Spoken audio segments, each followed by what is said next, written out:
വളരെ ശുഭപ്രതീക്ഷയിലാണ് പോയത്. പക്ഷെ കാര്യങ്ങൾ മറിച്ചായിരുന്നു. ഒന്നും തീർന്നിട്ടില്ലല്ലോ. നേതാക്കളുമായി ചർച്ച നടത്തും. അതിന്റെ അത് കോൺഗ്രസ് നേതാക്കന്മാരെ കാണും.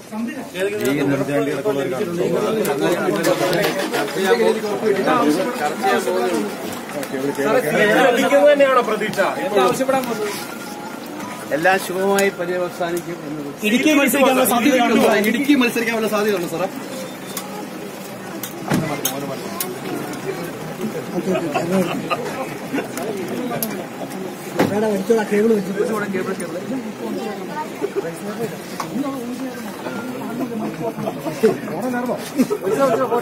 കേരള കോൺഗ്രസ് പാർട്ടി സ്ഥാനാർത്ഥി നിർണയത്തിൽ സമാനതകളില്ലാത്ത വിശ്വാസം തന്നെയാണ് നടത്തിയിരിക്കുന്നത്.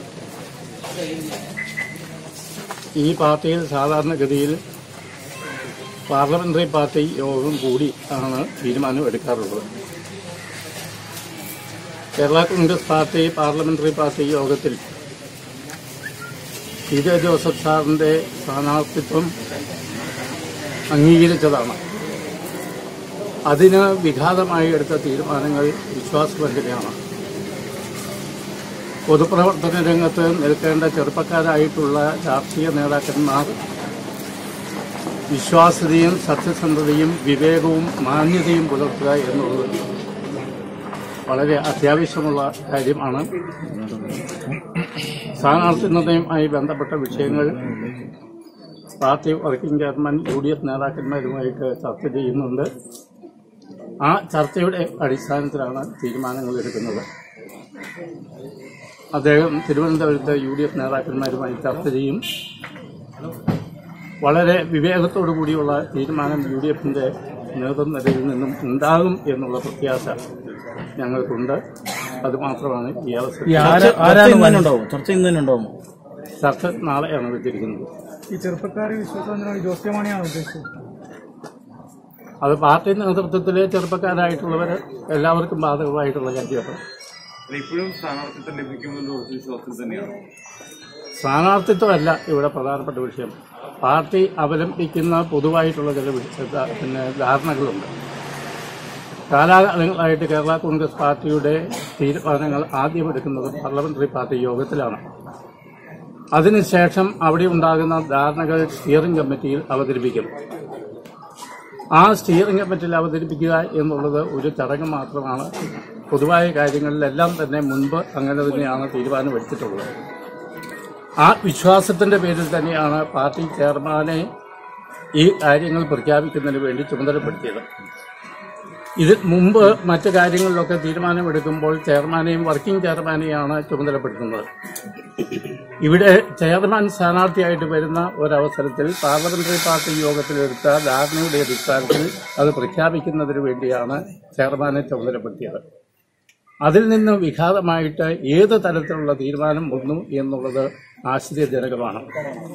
വാർഡ് കമ്മിറ്റി കൂടിയും മണ്ഡലം കമ്മിറ്റി കൂടിയും നിയോജകമണ്ഡലം കമ്മിറ്റി കൂടിയും പാർലമെന്റ് സ്ഥാനാർത്ഥിയെ പ്രഖ്യാപിക്കുക എന്നുള്ളത് ഒരു രാഷ്ട്രീയ പാർട്ടികളിലും നാളെ ഇതുവരെയായി കണ്ടിട്ടുള്ള കാര്യമല്ല, കേട്ടിട്ടുള്ള കാര്യമല്ല. ഏറ്റവും പ്രധാനപ്പെട്ട ഒരു ജനാധിപത്യ രാഷ്ട്രീയ പാർട്ടി എന്നുള്ള നിലയിൽ മുൻകാലങ്ങളിൽ സ്വീകരിച്ചിട്ടുള്ള നടപടിക്രമങ്ങളും മാനദണ്ഡങ്ങളും പാലിച്ച് മാന്യതയോടുകൂടി മുന്നോട്ട് പോകുന്നത്. ഇതിനൊക്കെ പിന്നിൽ ആരാണ്? ഇങ്ങനെ ഒരു തീരുമാനങ്ങളൊക്കെ വരുന്നതിന് പിന്നിൽ ഒരാളുണ്ടാവുമല്ലോ. പിന്നിലുള്ളത് എല്ലാവർക്കും, നാട്ടിലുള്ള എല്ലാവർക്കും, അരിയാഹാരം കഴിക്കുന്ന എല്ലാവർക്കും അറിയാവുന്ന ആരാണ്? ഇനി എന്തിനാണ് ഈ ഒരു ഘട്ടത്തിലെങ്കിലും ഇത്തരം തരത്തിൽ വഞ്ചന പി ജോസഫിനെ കാണിച്ചെങ്കിൽ അവരുടെ പേര് പറയേണ്ടത്? പി.ജെ. ജോസഫിനോട് വഞ്ചന കാണിക്കുന്നു എന്നുള്ളതല്ല, രാഷ്ട്രീയമായിട്ടുള്ള അധാർമികത. എടുക്കുന്ന തീരുമാനങ്ങൾ അത് നടപ്പാക്കേണ്ട ഉത്തരവാദിത്തപ്പെട്ട സ്ഥാനത്തിരിക്കുന്നവര് അത് നടപ്പാക്കുക. അല്ല, പി.ജെ. ജോസഫിനെ പോലെയുള്ള മുതിർന്ന നേതാവിനോട് അങ്ങനെ ചെയ്യണമെങ്കിൽ അത് ശക്തനായ ഒരാളായിരിക്കുമല്ലോ. ആരാണത്? അല്ല, അത് എല്ലാവർക്കും അറിയാമല്ലോ. പാർട്ടി വൈസ് ചെയർമാന്റെ നേതൃത്വത്തിൽ തന്നെയാണ് പാർട്ടി എടുത്ത തീരുമാനങ്ങൾക്ക് വിരുദ്ധമായിട്ട് പാർട്ടി പ്രവർത്തകരെ വിളിച്ചുകൂട്ടുകയും അതിന് ആവശ്യമായിട്ടുള്ള പ്രോത്സാഹനം കൊടുത്തത്. അതിന് വ്യക്തമായിട്ടുള്ള ഒരു തെളിവാണ് സ്റ്റിയറിംഗ് കമ്മിറ്റി പാർട്ടി ചെയർമാനെ ഒരു കാര്യം പ്രഖ്യാപിക്കുന്നതിന് വേണ്ടി ചുമതലപ്പെടുത്തിയതിനു ശേഷം കോട്ടയം ജില്ലാ പ്രസിഡന്റ് അദ്ദേഹം പാർട്ടി വിരുദ്ധമായിട്ടുള്ള പ്രഖ്യാപനം നടത്തിയത്. ഈ സംസ്ഥാനത്ത് 14 ജില്ലാ പ്രസിഡന്റുമാരുണ്ട്. അവർക്കൊക്കെ അഭിപ്രായം പറയാനുള്ള അവകാശമുണ്ട്. പക്ഷേ ആ അഭിപ്രായം പറയാതിരുന്നത് എന്തുകൊണ്ടാണ്? യഥാർത്ഥത്തിൽ സ്റ്റിയറിംഗ് കമ്മിറ്റിയിൽ പറഞ്ഞിരിക്കുന്നതിന്റെ അടിസ്ഥാനത്തിൽ പാർട്ടി ചെയർമാൻ പ്രഖ്യാപിക്കേണ്ട ഒരു കാര്യം, നടപ്പാക്കേണ്ട ഒരു കാര്യങ്ങൾക്ക് വിരുദ്ധമായിട്ട് തന്നെ ഇന്നലെ രാവിലെ കോട്ടയം ജില്ലാ പ്രസിഡന്റ് പ്രസ്താവന ഇറക്കി എന്നുള്ളത് അങ്ങേയറ്റം പ്രതിഷേധാർഹമായിട്ടുള്ള കാര്യമാണ്. അത് ഏത് ദിശയിലേക്കാണ് കാര്യങ്ങൾ പോകുന്നു എന്നുള്ളതിന്റെ തെളിവ് രാവിലെ തന്നെ കിട്ടിയിരുന്നു. പക്ഷെ അത് ഒരിക്കലും ധാർമ്മികതയ്ക്ക് ചേർന്നതല്ല.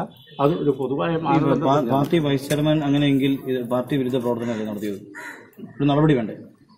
അല്ല, ഉറപ്പായിട്ടും അത്തരത്തിലുള്ള ഒരു നടപടി എടുക്കുക എന്നുള്ളതല്ല, ഉറപ്പായിട്ടും പാർട്ടിയിൽ എടുത്തിരിക്കുന്ന ധാരണകൾക്ക് വിരുദ്ധമായിട്ടുള്ള കാര്യങ്ങളാണ്.